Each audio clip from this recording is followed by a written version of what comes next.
ನಮಸ್ತೆ. ನಿನ್ನೆ ಏನಂತಂದ್ರೆ ಹಣಕಾಸು ಆಯೋಗದ ಬಗ್ಗೆ ಫಿನಾನ್ಸ್ ಕಮಿಷನ್ಸ್ ಬಗ್ಗೆ ನೋಡ್ತಿದ್ದೀವಿ. ಇವತ್ತು ಏನಂತಂದ್ರೆ ಕರ್ನಾಟಕ ಹಣಕಾಸು ಆಯೋಗದ ಬಗ್ಗೆ ನೋಡೋಣ ಅಂತ.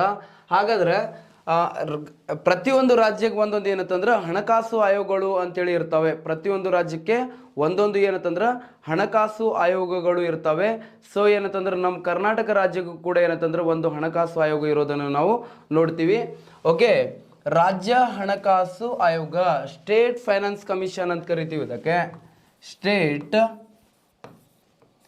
ಫೈನಾನ್ಸ್ ಕಮಿಷನ್ ಅಂತ ಕರಿತೀವಿ. ಫೈನಾನ್ಸ್ ಕಮಿಷನ್ ಅಂತೇಳಿ ಸ್ಟೇಟ್ ಫಿನಾನ್ಸ್ ಕಮಿಷನ್. ಹಾಗಾದ್ರೆ ಈ ರಾಜ್ಯ ಹಣಕಾಸು ಆಯೋಗವನ್ನು ನೇಮಿಸುವವರು ಯಾರಿರ್ತಾರೆ?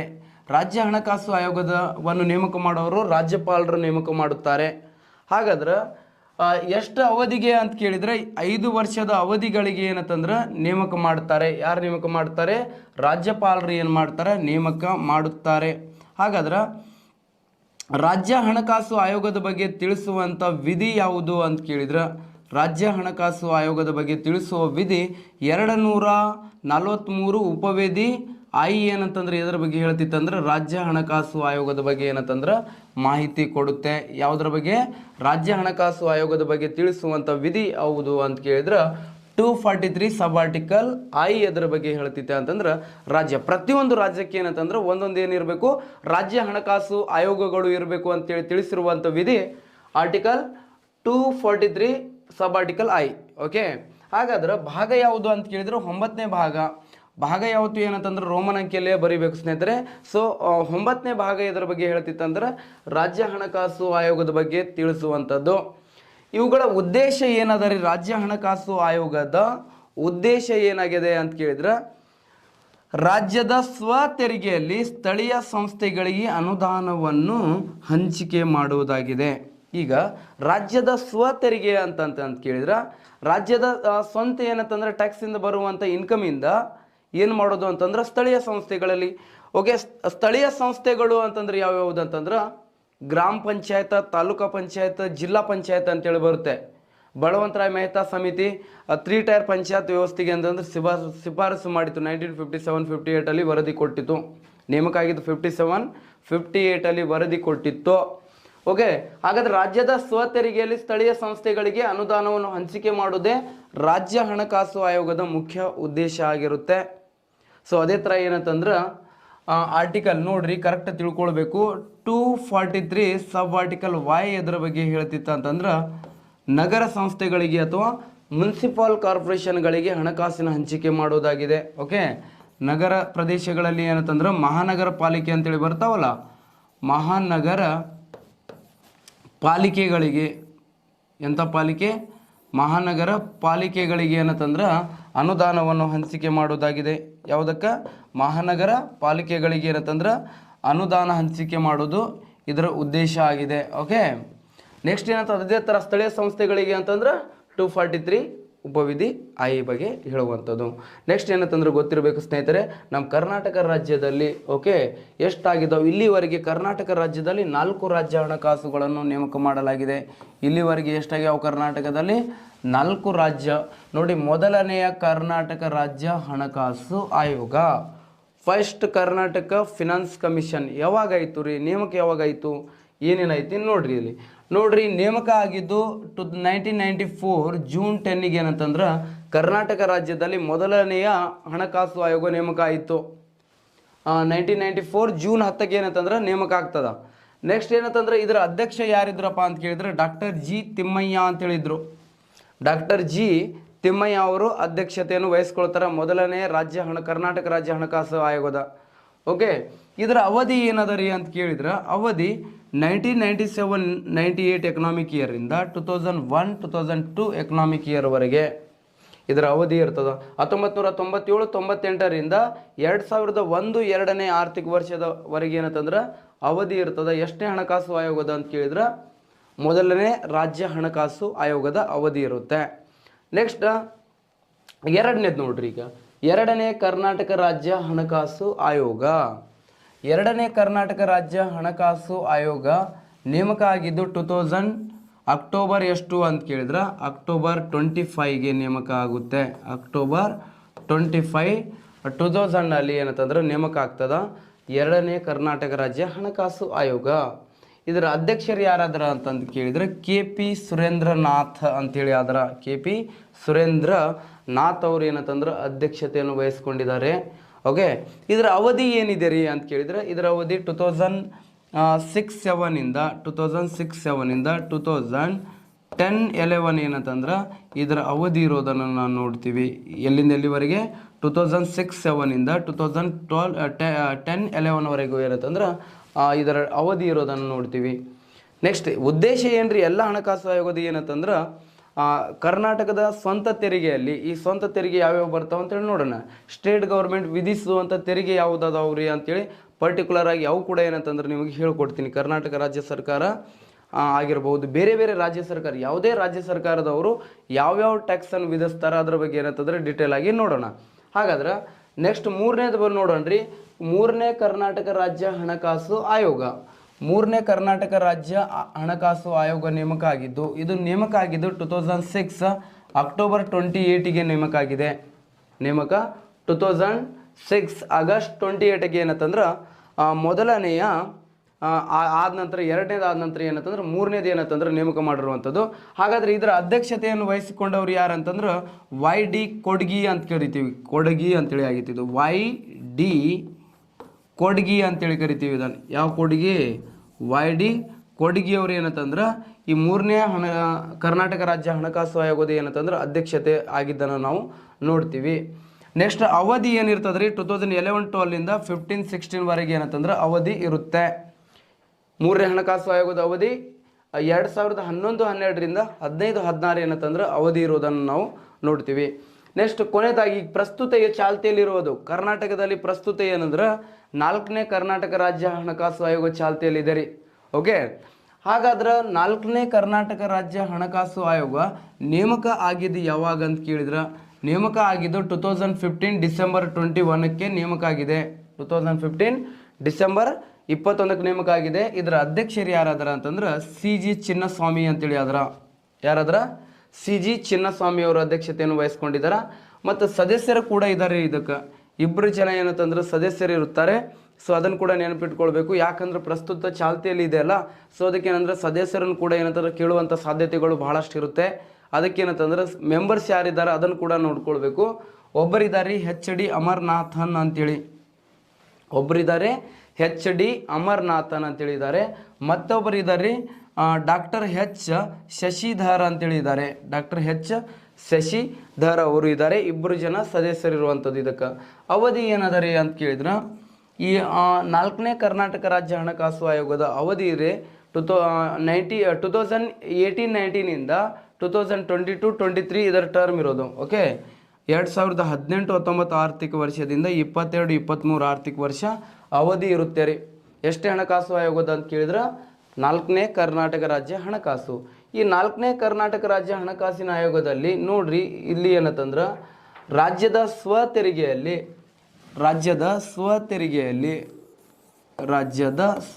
ಅಂತಂದ್ರೆ ಸ್ವಂತ ತೆರಿಗೆಯಲ್ಲಿ ರಾಜ್ಯದ ತೆರಿಗೆಯಲ್ಲಿ ಸ್ಥಳೀಯ ಸಂಸ್ಥೆಗಳಿಗೆ, ಯಾವ ಸಂಸ್ಥೆಗಳಿಗೆ? ಸ್ಥಳೀಯ ಸಂಸ್ಥೆಗಳಿಗೆ ಮೊದಲು ಎಷ್ಟು ಅಂತಂದ್ರೆ 42% ಏನಂತಂದ್ರೆ ಅನುದಾನವನ್ನು ಕೊಡ್ತಿದ್ರು. ಈ ಹಣಕಾಸಿನ ಆಯೋಗದಲ್ಲಿ 42ಇಂದ 48ಗೆ ಏನಂತಂದ್ರೆ ಹೆಚ್ಚು ಮಾಡಿದ್ದನ್ನು ನಾವು ನೋಡ್ತೀವಿ. ನಾವು ಕೇಂದ್ರ ಹಣಕಾಸು ಆಯೋಗ ಹೇಳ್ತಿಲ್ಲ. ಕೇಂದ್ರ ಹಣಕಾಸು ಆಯೋಗ ಒಳಗೂ 42 ಇತ್ತು. 42ಇಂದ 41ಗೆ ಇಳಿಸ್ತಾರೆ 15 ಫೈನಾನ್ಸ್ ಕಮಿಷನ್ ಒಳಗೆ. ಯಾಕಂದ್ರೆ ಜಮ್ಮು ಮತ್ತು ಕಾಶ್ಮೀರ ಮತ್ತು ಲಡಾಖನ್ನು ಕೇಂದ್ರಾಡಳಿತ ಪ್ರದೇಶವನ್ನಾಗಿ ಘೋಷಣೆ ಮಾಡಿದ್ದರಿಂದ ಏನಂತಂದ್ರೆ ಇಳಿಸ್ತಾರೆ. ಅದನ್ನು ನೋಡ್ಕೊಳ್ಬೇಕು. ನೆಕ್ಸ್ಟ್ ಏನಂತಂದ್ರೆ ಇಲ್ಲಿ ನೋಡ್ರಿ ಈ 4ನೇ ಕರ್ನಾಟಕ ರಾಜ್ಯ ಹಣಕಾಸಿನ ಆಯೋಗದಲ್ಲಿ ರಾಜ್ಯ ಸರ್ಕಾರಕ್ಕೆ ಏನು ಇನ್ಕಮ್ ಬರ್ತದಲ್ಲ ಟ್ಯಾಕ್ಸ್ ಸೋರ್ಸಿಂದ, ಟ್ಯಾಕ್ಸ್ ಮೂಲದಿಂದ, ತೆರಿಗೆ ಮೂಲದಿಂದ ಎಷ್ಟು ಆದಾಯ ಬರ್ತದಲ್ಲ ರಾಜ್ಯ ಸರ್ಕಾರದ ಸ್ವಂತ ತೆರಿಗೆಯಲ್ಲಿ, ಅದರಲ್ಲಿ ಏನಪ್ಪ ಅಂತಂದ್ರೆ ಅದರಲ್ಲಿ ನೆಕ್ಸ್ಟ್ ಏನಂತಂದ್ರೆ 100 ರೂಪೀಸ್ ಬರತ್ತಿತ್ತು ಅಂತ ತಿಳ್ಕೊ. ಅದರೊಳಗೆ ಏನಂತಂದ್ರೆ 42% ಏನಂತಂದ್ರೆ ಮೊದಲು ಕೊಡ್ತಿದ್ರು. ಈಗ 42ಇಂದ ಎಷ್ಟಕ್ಕೆ ಹೆಚ್ಚಳ ಮಾಡಿದಾರೆ? 48ಗೆ ಏನು ಮಾಡಿದ್ದಾರೆ? ಈಗ ಹೆಚ್ಚಳ ಮಾಡಿರೋದನ್ನು ನಾವು ನೋಡ್ತೀವಿ. ಎಷ್ಟಕ್ಕೆ ಹೆಚ್ಚಳ ಮಾಡಿದಾರೆ? 48ಗೆ ಏನು ಮಾಡಿದಾರೆ? ಹೆಚ್ಚಳ ಮಾಡಿದಾರೆ ಸ್ನೇಹಿತರೆ. ಇಷ್ಟು ನೋಡ್ಕೊಳ್ಬೇಕು. ನೆಕ್ಸ್ಟ್ ಇದಾದ ನಂತರ ನೆಕ್ಸ್ಟ್ ಬರೋದು ಯಾವುದಂತಂದ್ರೆ ನಿಮಗೇನಂತಂದ್ರೆ ಇಲ್ಲಿಗೆ ಏನಂತಂದ್ರೆ ಇನ್ಕಮ್ ಟ್ಯಾಕ್ಸ್ ಮುಗಿತದೆ. ನಿಮಗೆ ನಿನ್ನೆ ಡಿಸ್ಕಷನ್ ಮಾಡಿದ್ದೀವಲ್ಲ ಇನ್ಕಮ್ ಟ್ಯಾಕ್ಸ್ ಬಗ್ಗೆನೇ ಇಲ್ಲಿವರೆಗೂ ನಾವೇನಂತಂದ್ರೆ ಡಿಸ್ಕಷನ್ ಮಾಡಿದ್ದೀವಿ. ಈಗ ಎರಡನೇದು ಬರೋದ್ರಿ ಕಂಪನಿ ತೆರಿಗೆ. ಯಾವ ತೆರಿಗೆ? ಕಂಪನಿ ತೆರಿಗೆ ಅಂತೇಳಿ ಬರುತ್ತೆ. ಯಾವ ತೆರಿಗೆ? ಕಂಪನಿ ತೆರಿಗೆ. ಎರಡನೇದು ಕಂಪನಿ ತೆರಿಗೆ ಅಥವಾ ಕಾರ್ಪೊರೇಷನ್ ಟ್ಯಾಕ್ಸ್. ಕಂಪನಿ ತೆರಿಗೆ ತೆರಿಗೆ ಓಕೆ. ಕಾರ್ಪೊರೇಷನ್ ಟ್ಯಾಕ್ಸ್ ಅಂತ ಕರಿತೀವಿ. ಇದು ಕಾರ್ಪೊರೇಷನ್ ಟ್ಯಾಕ್ಸ್ ಅಂತ ಕರಿತೀವಿ. ಹಾಗಾದರೆ ಕಂಪನಿ ತೆರಿಗೆ ನಮ್ಮ ದೇಶದಲ್ಲಿ ಜಾರಿಗೆ ಬರಬೇಕು ಅಂದ್ರೆ ಹಿನ್ನೆಲೆ ಏನದ ರೀ? ಹಿನ್ನೆಲೆ ಏನದ ನೋಡ್ರಿ. ಇಲ್ಲಿ ನಮ್ಮಲ್ಲಿ ಕಂಪನಿ ತೆರಿಗೆ ಕಾರ್ಪೊರೇಷನ್ ಟ್ಯಾಕ್ಸ್ ಜಾರಿಗೆ ಬರಬೇಕಂದ್ರೆ ಏನು ಹಿನ್ನೆಲೆ ಅದ ರೀ? ಏನು ಹಿಸ್ಟೋರಿಕಲ್ ಬ್ಯಾಕ್ಗ್ರೌಂಡ್ಸ್ ಇದೆ ರೀ ಇದರದ್ದು ಅಂತ ಕೇಳಿದ್ರೆ ನೋಡ್ರಿ, 1914ರಿಂದ 18ರವರೆಗೆ ಫಸ್ಟ್ WW ನಡೀತು. ಫಸ್ಟ್ ವರ್ಲ್ಡ್ ವಾರ್ ನಡೀತು. ಫಸ್ಟ್ ಮಹಾಯುದ್ಧ ಆಯಿತು. WW ಅಂತಂದ್ರೆ ಫಸ್ಟ್ ವರ್ಲ್ಡ್ ವಾರ್ ಅಂತೇಳಿ ಕರಿತೀವಿ. ಮೊದಲ ಜಾಗತಿಕ ಯುದ್ಧ, ಮೊದಲ ಮಹಾಯುದ್ಧ ಆಯಿತು. ನೆಕ್ಸ್ಟ್ ಇದಾದ ನಂತರ ನೆಕ್ಸ್ಟು 1915ರಿಂದ 17ರವರೆಗೆ ಸತತವಾಗಿ 3 ವರ್ಷಗಳ ಕಾಲ ಬರಗಾಲ ಆಗ್ತದ್ರಿ. ಮಹಾ ಆರ್ಥಿಕ ಮುಗ್ಗಟ್ಟು ಉಂಟಾಗ್ತದ. ಮಳೆ ಆಗಂಗಿಲ್ಲ, ಏನಿಲ್ಲ. ಓಕೆ, ಬರಗಾಲ ಉಂಟಾಗ್ತದ. ಬರಗಾಲ ಸಂಭವಿಸತ್ತ. ಓಕೆ.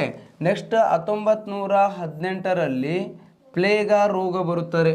ಓಕೆ, 1918ರಲ್ಲಿ ಯಾವ ರೋಗ? ಪ್ಲೇಗ ರೋಗ ಬರುತ್ತೆ. ಪ್ಲೇಗ ರೋಗ. ಈ ಪ್ಲೇಗ ರೋಗ ಬರೋದು ಇಲಿಗಳಿಂದ ಬರುತ್ತಾ ಸ್ನೇಹಿತರೆ? ಇಲಿಗಳಿಂದ.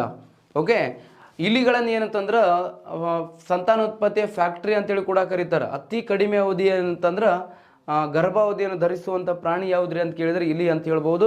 UPSCಯಲ್ಲಿ ಕೇಳಿದ್ದಾರೆ ಆಲ್ರೆಡಿ ಕ್ವಶನ್. ಇಲಿಯ ಗರ್ಭಾವಧಿಯ ಅವಧಿ ಎಷ್ಟು ಅಂತೇಳಿ ಕೇಳಿದರು.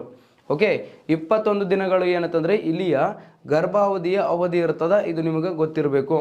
ನೆಕ್ಸ್ಟ್ ಈ ನೋಡ್ರಿ, ನಮ್ಮ ದೇಶದಲ್ಲಿ ಜಾರಿಗೆ ಬಂದಿದ್ದು ಯಾವಾಗ ರೀ? ಕಂಪನಿ ತೆರಿಗೆ ಜಾರಿಗೆ ಬಂದಿದ್ದು ಯಾವಾಗ ಅಂತಂದ್ರೆ 1900. ಇಷ್ಟೆಲ್ಲ ಏನಂತಂದ್ರೆ ಸಮಸ್ಯೆಗಳು ಇರೋದರಿಂದ ನಮ್ಮ ಆರ್ಥಿಕ ವ್ಯವಸ್ಥೆ ತುಂಬ ಹಾಳಾಗಿತ್ತು. ಓಕೆ, ನಮ್ಮ ಆರ್ಥಿಕ ವ್ಯವಸ್ಥೆ ಮೇಲೆ ತುಂಬ ಕೆಟ್ಟ ಪರಿಣಾಮವನ್ನು ಬೀರ್ತಿತ್ತು. ಇದನ್ನು ಸರಿಪಡಿಸಬೇಕು. ಹೇಗಾದರೂ ಮಾಡಿ ನಮ್ಮ ಆರ್ಥಿಕ ವ್ಯವಸ್ಥೆಯನ್ನು ಏನು ಮಾಡಬೇಕು?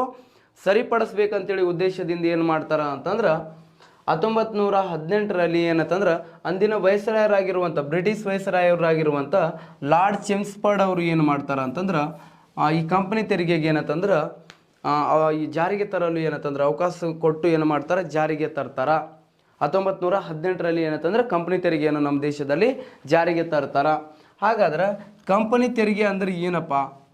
ಯಾವುದೇ ಕಂಪನಿ ತೆರಿಗೆ ಅಂತ ಕರೀತಾರೆ ಅಂತಂದ್ರೆ ನೋಂದಣಿಗೊಂಡಿರುವ ಕೈಗಾರಿಕೆಗಳು ಮತ್ತು ನಿಗಮಗಳು 1 ವರ್ಷದ ಅವಧಿಯಲ್ಲಿ ಗಳಿಸಿದ ನಿವ್ವಳ ಲಾಭದ ಮೇಲೆ ವರ್ಷದಲ್ಲಿ 1 ಬಾರಿ ವಿಧಿಸುವ ತೆರಿಗೆ ಇದಾಗಿದೆ. ಓಕೆ, ನೋಂದಣಿಗೊಂಡಿರುವಂಥ ಕೈಗಾರಿಕೆಗಳು ಅಂದರೆ ರಿಜಿಸ್ಟರ್ಡ್ ಆಗಿರುವಂಥ ಇಂಡಸ್ಟ್ರೀಸ್ಗಳು ಗಳಿಸುವ 1 ವರ್ಷದ ನಿವ್ವಳ ಲಾಭ. ನಿವ್ವಳ ಲಾಭ ಅಂತಂದ್ರೆ ನೆಟ್ ಪ್ರಾಫಿಟ್ ಅಂತ ಕರಿತೀವಿ. ನಿವ್ವಳ ಅಂತಂದ್ರೆ ಏನ್ರಿ? ನೆಟ್ ಅಂತ ಕರಿತೀವಿ. ನಿವ್ವಳ ಲಾಭ ಅಂತಂದ್ರೆ ನೆಟ್ ಪ್ರಾಫಿಟ್ ಅಂತ ಕರಿತೀವಿ. ನೆಟ್ ಪ್ರಾಫಿಟ್ ಅಂತ ಕರಿತೀವಿ. ಯಾವ ಪ್ರಾಫಿಟ್? ನೆಟ್ ಪ್ರಾಫಿಟ್ ಅಂತ ಕರಿತೀವಿ. ಪ್ರಾಫಿಟ್ ಎಂಥದ್ದು? ನಿವ್ವಳ ಲಾಭ. ನಿವ್ವಳ ಲಾಭ ಅಂತಂದ್ರೆ ಏನಂತಂದ್ರೆ ಖರ್ಚು ವೆಚ್ಚಗಳನ್ನು ಕಳೆದ ನಂತರ ಉಳಿಯುವಂಥ ಮೊತ್ತವನ್ನೇ ಏನಂತ ಕರೀತಾರ? ನಿವ್ವಳ ಲಾಭ ಅಂತ ಕರೀತಾರೆ ಸ್ನೇಹಿತರೆ. ಖರ್ಚು ವೆಚ್ಚ ಎಲ್ಲನೂ ಕಳಿಬೇಕು. ಕಳೆದ ನಂತರ ಏನಂತಂದ್ರೆ ಏನು ಮೊತ್ತ ಉಳಿತಿತ್ತಲ್ಲ ಅದನ್ನೇ ಏನಂತ ಕರೀತಾರ? ನಿವ್ವಳ ಲಾಭ ಅಂತ ಕರೀತಾರ. ನೆಟ್ ಪ್ರಾಫಿಟ್ ಅಂತೇಳಿ ಕರೀತಾರೆ. ಎಷ್ಟು ಗೊತ್ತಿರಬೇಕು.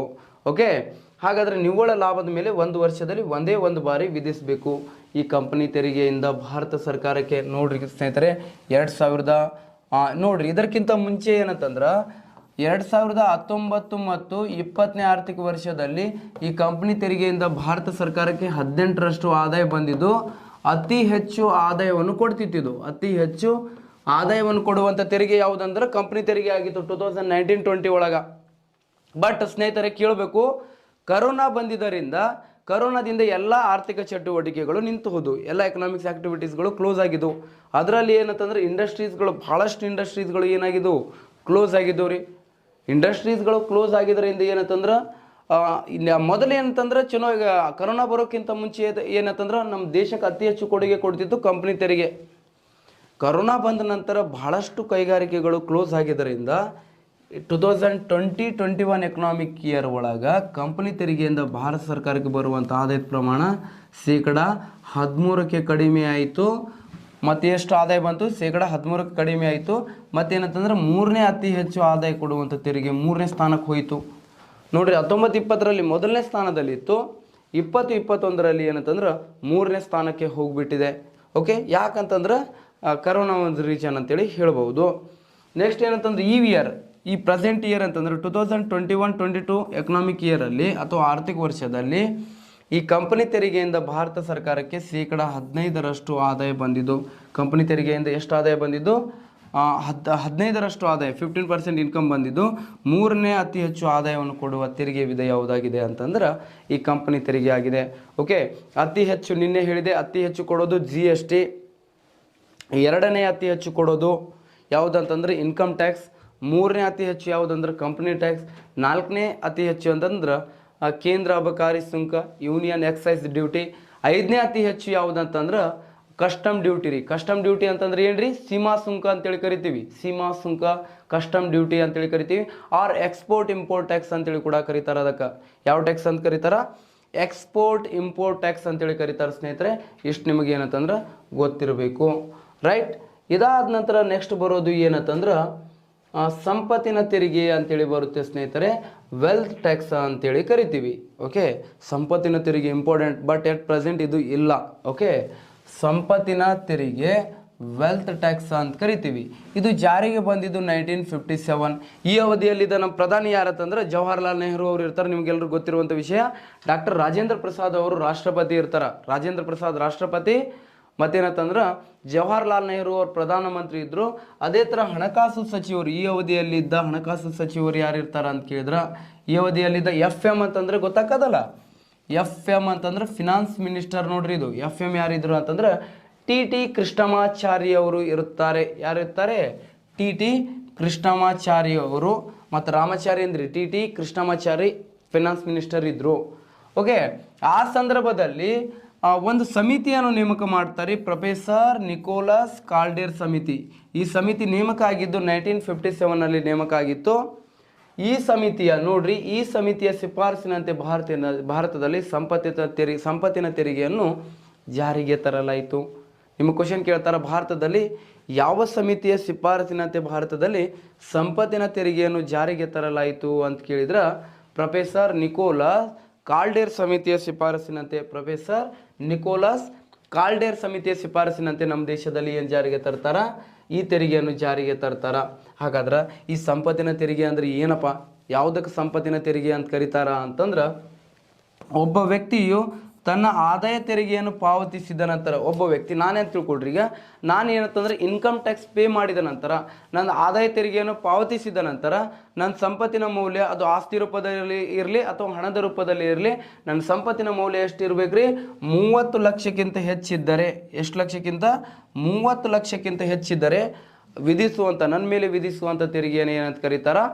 ಸಂಪತ್ತಿನ ತೆರಿಗೆ. ನೋಡ್ರಿ, ಇನ್ನೊಮ್ಮೆ ಹೇಳ್ತೀನಿ, ಯಾವುದೇ ಒಬ್ಬ ವ್ಯಕ್ತಿಯು ತನ್ನ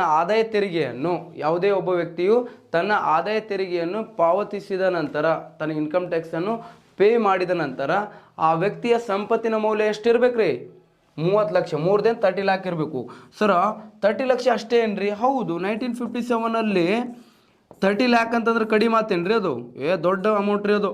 ಓಕೆ, 1957 ಒಳಗೆ ಏನಂತಂದ್ರೆ 30 ಲಕ್ಷ ಅಂತಂದ್ರೆ ಅದು ದೊಡ್ಡ ಮ್ಯಾಟ್ರ್ ಆಗ್ತಿತ್ತು. ಸೊ ಅದಕ್ಕೆ ಏನಂತಂದ್ರೆ ಅಂಥವ್ರ ಮೇಲೆ ವಿಧಿಸುವಂಥ ತೆರಿಗೆ ಇದು ಆಗಿತ್ತು. ಪ್ರಸ್ತುತ ಈ ತೆರಿಗೆ ಇಲ್ಲ ರೀ. ಈ ತೆರಿಗೆಯನ್ನು 2015 ಏಪ್ರಿಲ್ 1ರಂದು ಅಂದಿನ FM ಆಗಿರುವ, FM ಅಂತಂದ್ರೆ ಫಿನಾನ್ಸ್ ಮಿನಿಸ್ಟರ್ ಆಗಿರುವ ಯಾರಂತಂದ್ರೆ ಅರುಣ್ ಜೇಟ್ಲಿ ಅವರು ಇದನ್ನು ರದ್ದುಪಡಿಸಿದ್ದಾರೆ.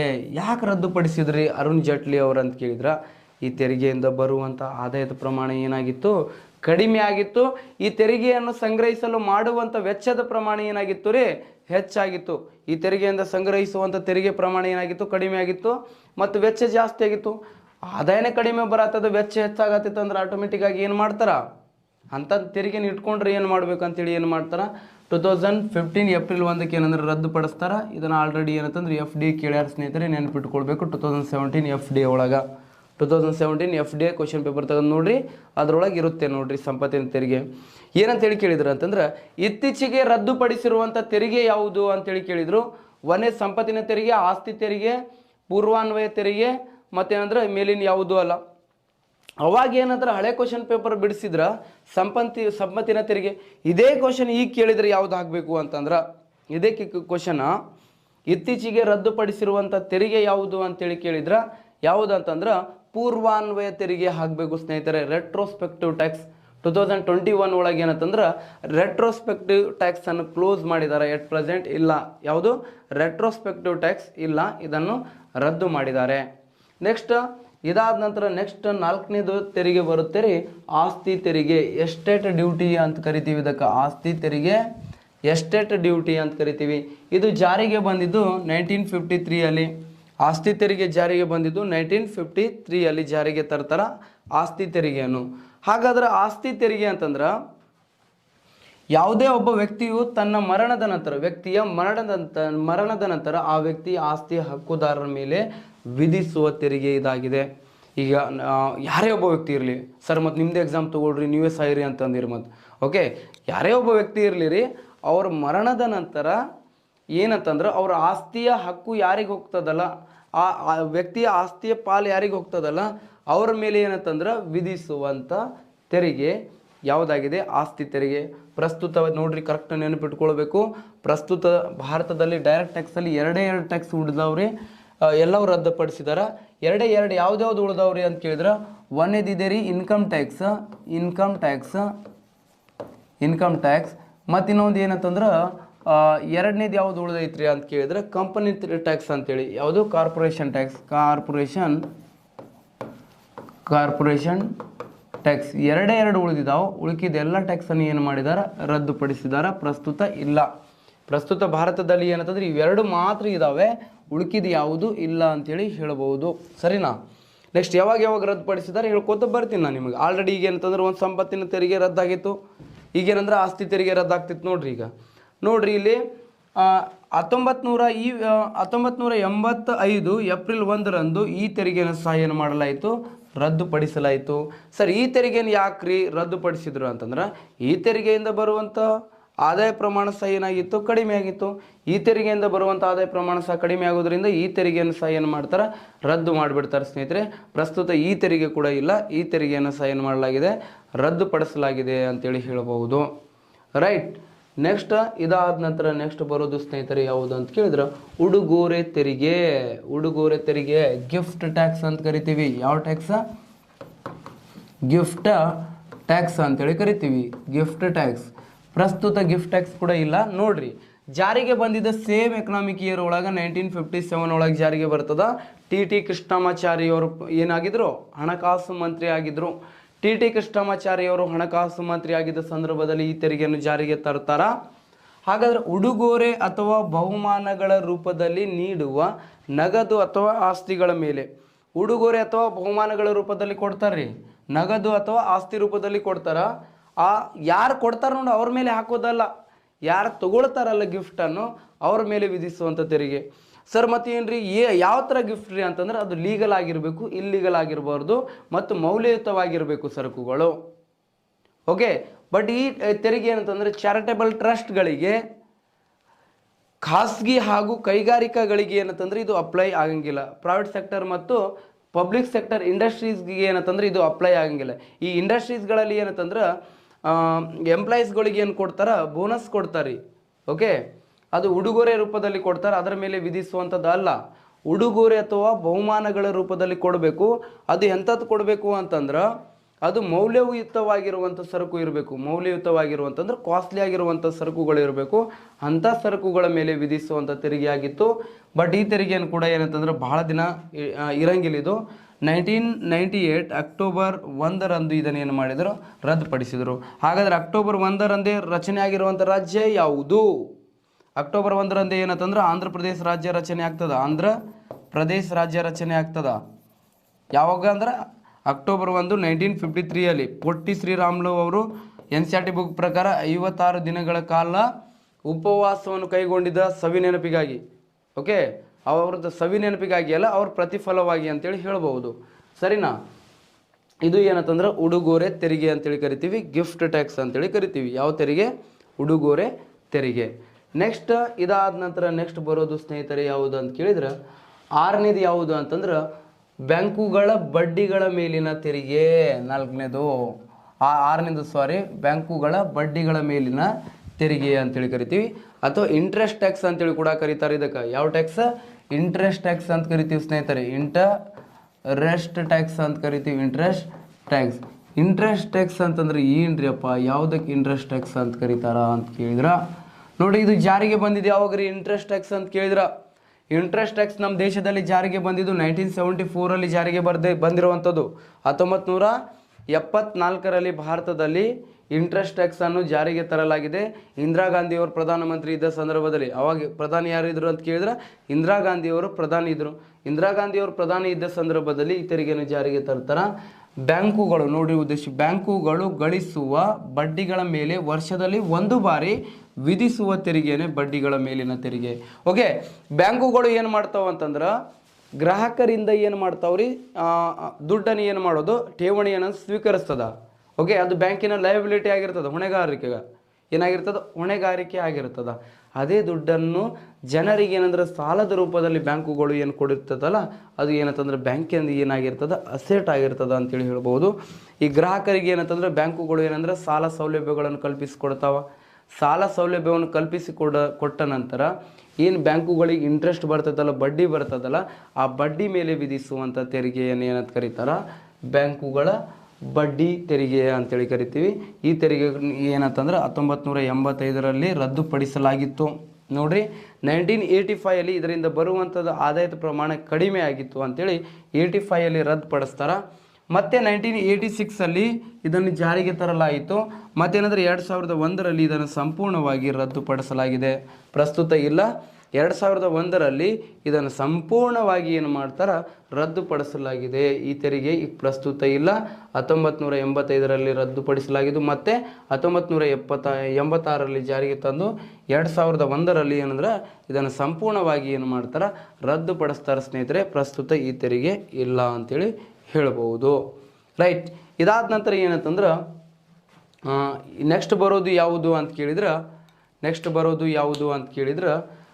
ಈಗ ಪ್ರಸ್ತುತ ಏನಂತಂದ್ರೆ ಇದು ಏನಂತಂದ್ರೆ ಇಲ್ಲ. ನೆಕ್ಸ್ಟ್ ಬರೋದು ಯಾವುದು ಅಂತಂದ್ರೆ ವೆಚ್ಚದ ತೆರಿಗೆ ಅಂತೇಳಿ ಬರುತ್ತೆ ಸ್ನೇಹಿತರೆ. ವೆಚ್ಚದ ತೆರಿಗೆ ಅಂತಂದ್ರೆ ಎಕ್ಸ್ಪೆಂಡಿಚರ್ ಟ್ಯಾಕ್ಸ್ ಅಂತ ಕರಿತೀವಿ. ಇದಾದ ನಂತರ ನೆಕ್ಸ್ಟ್ ಬರೋದು ವೆಚ್ಚದ ತೆರಿಗೆ.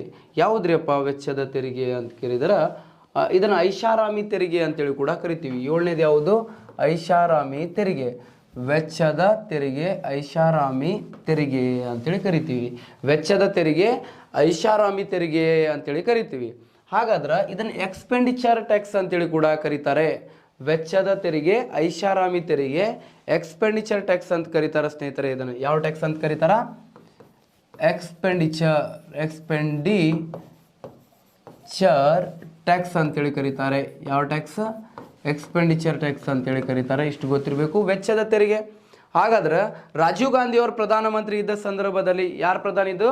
ರಾಜೀವ್ ಗಾಂಧಿಯವರು ಪ್ರಧಾನಮಂತ್ರಿ ಇದ್ದ ಸಂದರ್ಭದಲ್ಲಿ 1987 ಭಾರತದಲ್ಲಿ ಈ ವೆಚ್ಚದ ತೆರಿಗೆಯನ್ನು ಜಾರಿಗೆ ತರ್ತಾರೆ ಸ್ನೇಹಿತರೆ. ಹಾಗಾದ್ರೆ ಒಬ್ಬ ವ್ಯಕ್ತಿ ಒಂದು ನಿರ್ದಿಷ್ಟ ಹಂತಕ್ಕಿಂತ ಹೆಚ್ಚಿನ ಪ್ರಮಾಣದಲ್ಲಿ ಒಂದು ನಿರ್ದಿಷ್ಟ ಹಂತ, ಒಂದು ಲಿಮಿಟ್ ಮೀರಿ ಏನಂತಂದ್ರೆ ವೆಚ್ಚ ಮಾಡುವಂತಿದ್ದಾರೆ. ಸರ್ ಲಿಮಿಟ್ ಅಂತಿರಲ್ರಿ, ಎಷ್ಟ್ರಿ ಲಿಮಿಟಾ? ನಿರ್ದಿಷ್ಟ ಹಂತ ಅಂತ ಹೇಳ್ತಿರಲ್ರಿ, ಪರ್ಟಿಕ್ಯುಲರ್ ಆಗಿ ಎಷ್ಟ್ರಿ ಹಂತ ಅಂತೇಳಿ ನಿಮಗೆ ಕ್ವಶನ್ ಉದ್ಭವ ಆಗ್ತದ. ಬಟ್ ಎಟ್ ಪ್ರೆಸೆಂಟ್ ಇಲ್ಲ ರೀ, ಈ ತೆರಿಗೆಯನ್ನು ಕೂಡ ರದ್ದು ಮಾಡಿದಾರಲ್ಲ, ಸೊ ಲಿಮಿಟ್ ಎಷ್ಟು ಅಂತೇಳಿ ಹೇಳಕ್ಕೆ ಬರೋಂಗಿಲ್ಲ. ಆಯಾ ಎಕನಾಮಿಕ್ ಇಯರ್ ಒಳಗೆ ಏನಂತಂದ್ರೆ ಹಣಕಾಸು ಸಚಿವಾಲಯದಿಂದ ಏನು ಮಾಡ್ತಿದ್ರು, ಆ ಲಿಮಿಟನ್ನು ಏನು ಮಾಡ್ತಿದ್ರು, ಮಿನಿಮಮ್ ಇಷ್ಟೇ ಲಿಮಿಟ್ ಅಂತೇಳಿ ಏನಂದ್ರೆ ಫಿಕ್ಸ್ ಮಾಡ್ತಿದ್ರು. ಪ್ರಸ್ತುತ ಅಂತೂ ಇಲ್ಲ. ಸೊ ಅದಕ್ಕೆ ಏನಂದ್ರೆ ಪರ್ಟಿಕ್ಯುಲರ್ ಆಗಿ ಎಷ್ಟು ಲಿಮಿಟ್ ಅಂತೇಳಿ ಹೇಳಕ್ಕೆ ಬರೋಂಗಿಲ್ಲ. ಓಕೆ, ಒಬ್ಬ ವ್ಯಕ್ತಿಯು ಒಂದು ನಿರ್ದಿಷ್ಟ ಹಂತಕ್ಕಿಂತ ಹೆಚ್ಚಿನ ಪ್ರಮಾಣದಲ್ಲಿ ವೆಚ್ಚ ಮಾಡುವಂತಿದ್ದರೆ ಅಂಥವರ ಮೇಲೆ ವಿಧಿಸುವಂಥ ತೆರಿಗೆಯನ್ನು ಏನಂತ ಕರೀತಾರ? ವೆಚ್ಚದ ತೆರಿಗೆ ಅಂತೇಳಿ ಕರೀತಾರ. ಯಾವ ತೆರಿಗೆ ಅಂತ ಕರೀತಾರ? ವೆಚ್ಚದ ತೆರಿಗೆ ಅಂತ ಕರೀತಾರ. ಈ ವೆಚ್ಚದ ತೆರಿಗೆಯಿಂದ ಸರ್ಕಾರಕ್ಕೆ ಬರುವಂಥ ಆದಾಯದ ಪ್ರಮಾಣ ಏನಾಗಿತ್ತು? ಕಡಿಮೆ ಆಗಿತ್ತು. ಆದಾಯದ ಪ್ರಮಾಣ ಕಡಿಮೆ ಆಗಿದ್ದರಿಂದ ಈ ತೆರಿಗೆಯನ್ನು ಕೂಡ ರದ್ದುಪಡಿಸಲಾಗಿದೆ. 2004-05 ಎಕನಾಮಿಕ್ ಇಯರ್ ಒಳಗೆ ಈ ತೆರಿಗೆ, ವೆಚ್ಚದ ತೆರಿಗೆಯನ್ನು ಕೂಡ ಏನು ಮಾಡಿದ್ದಾರೆ? ಪ್ರಸ್ತುತ ರದ್ದುಪಡಿಸಲಾಗಿರೋದನ್ನು ನಾವು ನೋಡ್ತೀವಿ. ನೆಕ್ಸ್ಟ್ ಏನಂದ್ರೆ ಭತ್ಯೆಗಳ ಮೇಲಿನ ತೆರಿಗೆ. 8ನೇದು ಯಾವುದ್ರಿ ಅಂತ ಕೇಳಿದ್ರೆ ಭತ್ಯೆಗಳ ಮೇಲಿನ ತೆರಿಗೆ. ಇಂಗ್ಲೀಷ್ ಒಳಗೆ ಹೇಳ್ತೀವಿ ಸ್ನೇಹಿತರೆ, ಇದನ್ನು ಫ್ರಿಂಜ್ ಬೆನಿಫಿಟ್ ಟ್ಯಾಕ್ಸ್ ಅಂತ ಕರೀತಾರೆ. ಇದಕ್ಕೆ ಯಾವ ಟ್ಯಾಕ್ಸ್? ಫ್ರಿಂಜ್ ಬೆನಿಫಿಟ್ ಟ್ಯಾಕ್ಸ್ ಅಂತೇಳಿ ಕರಿತೀವಿ. ನಿಮಗೆ ಗೊತ್ತಿರಬೇಕು ಯಾವ ಟ್ಯಾಕ್ಸ್? ಫ್ರಿಂಜ್ ಬೆನಿಫಿಟ್ ಟ್ಯಾಕ್ಸ್ ಅಂತ ಕರಿತೀವಿ. ಬೆನಿಫಿಟ್ ಟ್ಯಾಕ್ಸ್ ಅಂತ ಕರಿತೀವಿ. ಫ್ರಿಂಜ್ ಬೆನಿಫಿಟ್ ಟ್ಯಾಕ್ಸ್ ಅಂತೇಳಿ ಕರಿತೀವಿ. ಎಂಥ ಟ್ಯಾಕ್ಸ್? ಫ್ರಿಂಜ್ ಬೆನಿಫಿಟ್ ಟ್ಯಾಕ್ಸ್, ಭತ್ಯೆಗಳ ಮೇಲಿನ ತೆರಿಗೆ ಅಂತೇಳಿ ಕರೀತಾರೆ. ಹಾಗಾದರೆ ಭತ್ಯೆಗಳ ಮೇಲಿನ ತೆರಿಗೆಯನ್ನು ಜಾರಿಗೆ ತಂದಿದ್ದು ಯಾವಾಗ ಅಂತಂದ್ರೆ, ಇದು ಜಾರಿಗೆ ಬಂದಿದ್ದು ಯಾವಾಗ ಅಂದರೆ 2004-05ರಲ್ಲಿ ಭತ್ಯೆಗಳ ಮೇಲಿನ ತೆರಿಗೆಯನ್ನು ಜಾರಿಗೆ ತರಲಾಗಿದೆ. 2004-05ರಲ್ಲಿ ಭತ್ಯೆಗಳ ಮೇಲಿನ ತೆರಿಗೆಯನ್ನು ಪ್ರಸ್ತುತ ರದ್ದುಪಡಿಸಲಾಗಿದೆ. ನೋಡ್ರಿ, ಭತ್ಯೆಗಳ ಮೇಲಿನ ತೆರಿಗೆ ಅಂತಂದ್ರೆ ಏನ್ರಿ? ಫ್ರಿಂಜ್ ಬೆನಿಫಿಟ್ ಟ್ಯಾಕ್ಸ್ ಅಂತಂದ್ರೆ ಯಾವುದಕ್ಕೆ ಕರೀತಾರ ಅಂತ ಕೇಳಿದ್ರೆ, ಫ್ರಿಂಜ್ ಬೆನಿಫಿಟ್ ಟ್ಯಾಕ್ಸ್ ಅಂತಂದ್ರೆ ಮಾಲೀಕರು ತಮ್ಮ ನೌಕರರಿಗೆ ನೀಡುವ, ಯಾರೇ ಒಬ್ಬ ಮಾಲೀಕ ಇರಲಿ ತನ್ನ ನೌಕರರಿಗೆ ಏನಂತಂದ್ರೆ ನೀಡುವ ಸೌಲಭ್ಯಗಳ ಮೇಲೆ, ಏನು ಮಾಲೀಕರು ಫೆಸಿಲಿಟೀಸ್ಗಳನ್ನು ಒದಗಿಸಿಕೊಡ್ತಾರಲ್ಲ, ಸೊ ಮಾಲೀಕರು ತಮ್ಮ ನೌಕರರಿಗೆ ನೀಡುವ ಸೌಲಭ್ಯಗಳ ಮೇಲೆ ವಿಧಿಸುವ ತೆರಿಗೆ ಆಗಿದೆ ಇದು. ಅಂದ್ರೆ ಸೌಲಭ್ಯಗಳ ಮೇಲೆ ಅಂತಂದ್ರೆ, ಸೌಲಭ್ಯಗಳು ಅಂತಂದ್ರೆ ಅವ್ರಿಗೆ ಏನಂತಂದ್ರೆ ಕೆಲವೊಂದು ಹಳೆ ಕಾಲದಲ್ಲಿ ಏನಂತಂದ್ರೆ ಎಂಪ್ಲಾಯೀಸ್ಗಳಿಗೆ, ನೌಕರರಿಗೆ ಏನಂತಂದ್ರೆ ಮಾಲೀಕರು ಬಹಳಷ್ಟು ಫೆಸಿಲಿಟೀಸ್ಗಳನ್ನು ಕೊಡ್ತಿದ್ರು. ಮನೆ ಕಟ್ಕೊಡ್ತಿದ್ರು ಅವರಿಗೆ, ಲೀಗಲ್ ಆಗಿ ಏನಂತಂದ್ರೆ ಹೊಲಗಳನ್ನು ಕೊಡ್ತಿದ್ರು, ಅಂತಂದ್ರೆ ಕೆಲವೊಂದು ಏನಂದ್ರೆ ಆಸ್ತಿಗಳನ್ನು ಕೊಡ್ತಿದ್ರು. ಸೊ ಆಸ್ತಿಗಳನ್ನು ಕೊಡುವಂಥದ್ದು ಎಲ್ಲ ಆಗ್ತಿತ್ತು ಹಳೆ ಕಾಲದಲ್ಲಿ. ಅಂಥದ್ರ ಮೇಲೆ ಏನಂತಂದ್ರೆ ಯಾರು ತಗೊಳ್ತಾರಲ್ಲ, ಕೊಡೋರ ಮೇಲೆ ಹಾಕೋದಲ್ಲ, ಯಾರು ಇಸ್ಕೊಳ್ತಿರ್ತಾರಲ್ಲ ಅಂಥವ್ರ ಮೇಲೆ ಹಾಕುವಂಥ ತೆರಿಗೆ ಇದು ಆಗಿತ್ತು. ಪ್ರಸ್ತುತ ಇದು ಕೂಡ ಇಲ್ಲ ಸ್ನೇಹಿತರೆ, 2008-09ರಲ್ಲಿ ರದ್ದುಪಡಿಸಲಾಗಿದೆ. ನಿಮ್ಗೆ ನೆನಪಿಟ್ಕೊಳ್ಬೇಕಾಗಿದ್ದು ಇವೆಲ್ಲ ಕೇಳ್ತಾರೇನ್ರಿ ಸರ್? ಇಷ್ಟೆಲ್ಲ ಇಯರ್ ಇಂಪಾರ್ಟೆಂಟ್ ಅನ್ರಿ? ಇಯರ್ ಅಂತೂ ಕೇಳಿದ ಇತಿಹಾಸ ಇಲ್ಲ. ಡೈರೆಕ್ಟ್ ಯಾವುದು, ಇಂಡೈರೆಕ್ಟ್ ಯಾವುದು ಇದಕ್ಕೆ ಕೇಳ್ತಾರೆ, ಇದು ನೆನಪಿಟ್ಕೊಂಡ್ರೆ ಸಾಕ್ತದ. ಓಕೆ, ಡೈರೆಕ್ಟ್ ಯಾವುದು, ಇಂಡೈರೆಕ್ಟ್ ಯಾವುದು ಅಂತೇಳಿ ನೆನಪಿಟ್ಕೊಂಡ್ರೆ ಸಾಕಾಗ್ತದ.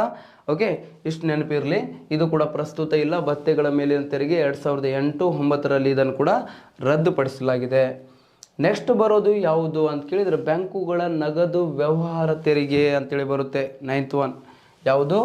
ಬ್ಯಾಂಕುಗಳ ನಗದು ವ್ಯವಹಾರ ತೆರಿಗೆ ಅಂತೇಳಿ ಕರಿತೀವಿ. Okay, bank cash transaction tax ಅಂತೇಳಿ ಕರಿತೀವಿ. ಯಾವ tax? Bank cash transaction tax ಅಂತೇಳಿ ಬರುತ್ತೆ. ಬ್ಯಾಂಕ್ ಕ್ಯಾಶ್ ಟ್ರಾನ್ಸಾಕ್ಷನ್ ಟ್ಯಾಕ್ಸ್ ಅಂತ ಕರಿತೀವಿ. ಕ್ಯಾಶ್ ಟ್ರಾನ್ಸಾಕ್ಷನ್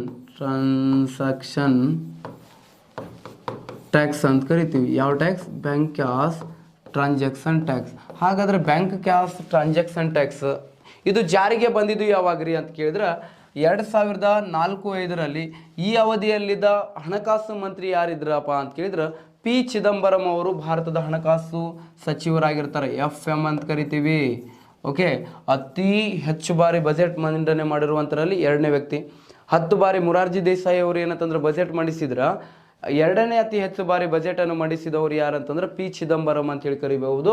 ಹಾಗಾದ್ರೆ 2004-05ರಲ್ಲಿ ಏನಂತಂದ್ರೆ ಇದ್ದ ಹಣಕಾಸು ಮಂತ್ರಿ ಯಾರಂತ ಕೇಳಿದ್ರೆ ಪಿ ಚಿದಂಬರಂ ಅಂತೇಳಿ ಹೇಳ್ತೀವಿ. ಪಿ ಚಿದಂಬರಂ ಅಂತೇಳಿ ಇರ್ತಾರೆ, ಪಿ ಚಿದಂಬರಂ. ಓಕೆ, ನೆಕ್ಸ್ಟ್ ಇದರ ಬ್ಯಾಂಕುಗಳ ನಗದು ವ್ಯವಹಾರ ತೆರಿಗೆ ಅಂತಂದ್ರೆ ಬ್ಯಾಂಕುಗಳಲ್ಲಿ ನಡೆಯುವ ನಗದು ವ್ಯವಹಾರಗಳ ಮೇಲೆ ವರ್ಷದಲ್ಲಿ 1 ಬಾರಿ ವಿಧಿಸುವ ತೆರಿಗೆಯಾಗಿದೆ. ಓಕೆ, ಬ್ಯಾಂಕುಗಳಲ್ಲಿ ನಡೆಯುವ ನಗದು ವ್ಯವಹಾರಗಳ ಮೇಲೆ. ಓಕೆ, ನಗದು ವ್ಯವಹಾರಗಳು ನಡೀತಿರಬೇಕು ಬ್ಯಾಂಕುಗಳಲ್ಲಿ. ಆ ಬ್ಯಾಂಕುಗಳಲ್ಲಿ ನಡೆಯುವ ನಗದು ವ್ಯವಹಾರಗಳ ಮೇಲೆ ಏನು ಮಾಡಬೇಕು?